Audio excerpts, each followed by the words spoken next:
Assalamualaikum warahmatullahi wabarakatuh.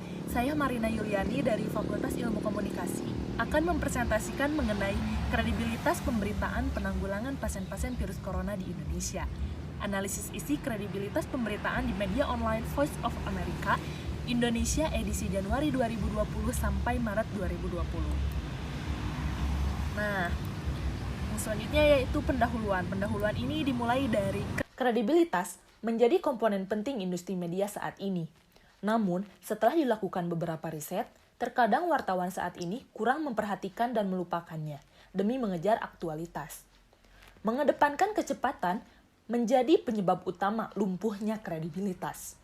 Wartawan sekarang dituntut dalam kecepatan menaikkan berita dalam media online agar tidak kalah dengan media lainnya. Landasan teori. Judulnya yaitu Kredibilitas Pemberitaan Penanggulangan Pasien-pasien Virus Corona di Indonesia. Paradigma positivisme. Karena berlandaskan pada filsafat positivisme, metode ini metode ilmiah yang telah memenuhi kaidah-kaidah ilmiah yaitu konkret, empiris, objektif, terukur, rasional, dan sistematis. Sedangkan teorinya yaitu menggunakan teori kredibilitas Metzger and Flanagan. Pendekatannya yaitu pendekatan analisis isi.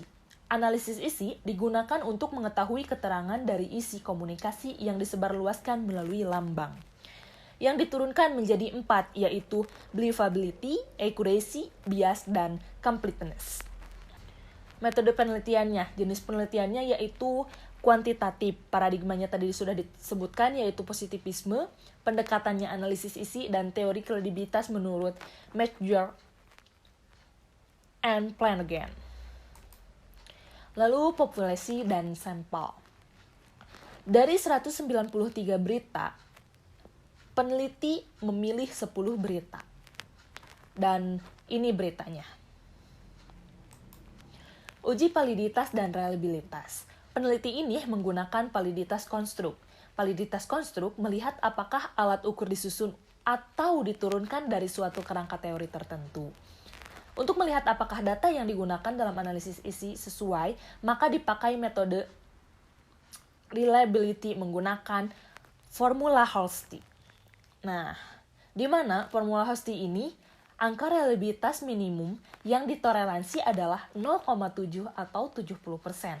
Artinya, hasil perhitungan menunjukkan angka reliabilitas di atas 0,7. Analisis deskriptif data responden. Peneliti dibantu oleh 5 orang pengkoding, yaitu 3 dari mahasiswa dan 2 dari dosen. Konstruksi nilai IRC di mana semuanya sudah memenuhi syarat, yaitu di atas 70%.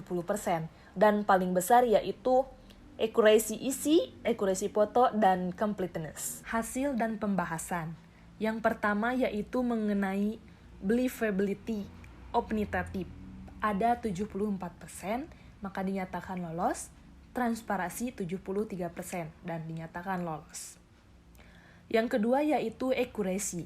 Accuracy dibagi menjadi 3, yaitu accuracy judul, isi, dan foto. Accuracy judul itu 72%, accuracy isi 76%, dan accuracy foto itu 76%.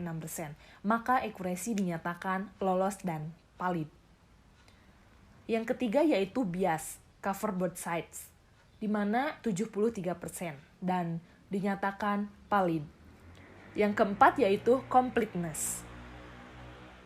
Ada unsur 5W1H-nya yaitu 76%, maka dinyatakan lolos. Dan simpulannya yaitu hasil analisis media online Voice of America, presentasi kredibilitas mengenai believability, kategori opinitatif sebesar 90% dan transparansi 80%. Karena kutipan dan narasumber disebutkan dan cukup transparansi dalam pemberitaannya. Secara garis besar, berarti media Voice of America sudah menerapkan kredibilitas dalam dimensi believability. Dari 10 sampel berita yang diteliti, telah jelas bahwa media Voice of America mengedepankan praktek jurnalistik karena dalam dimensi accuracy, hasilnya adalah 100%. Media tersebut dalam akurasi judul sudah sesuai dengan lead dan sudah menggunakan foto jurnalistik. Sementara dari 10 berita, masih ada 1 berita yang typo, tapi secara garis besar sudah aman. Hasil dari penelitian, pemberitaan media online Voice of America dalam menyajikan berita mengandung unsur padat dan tidak padat, namun tetap mengedepankan cover both sides yang mencapai 90%. Selain itu juga, media tersebut mengedepankan dimensi completeness karena hasil penelitian dalam pemberitaannya bahwa media Voice of America menyampaikan informasi dengan 5W1H-nya itu 90% dan sudah lengkap. Sekian yang dapat saya sampaikan, mohon maaf apabila banyak kekurangan. Akhirul kalam, wassalamualaikum warahmatullahi wabarakatuh.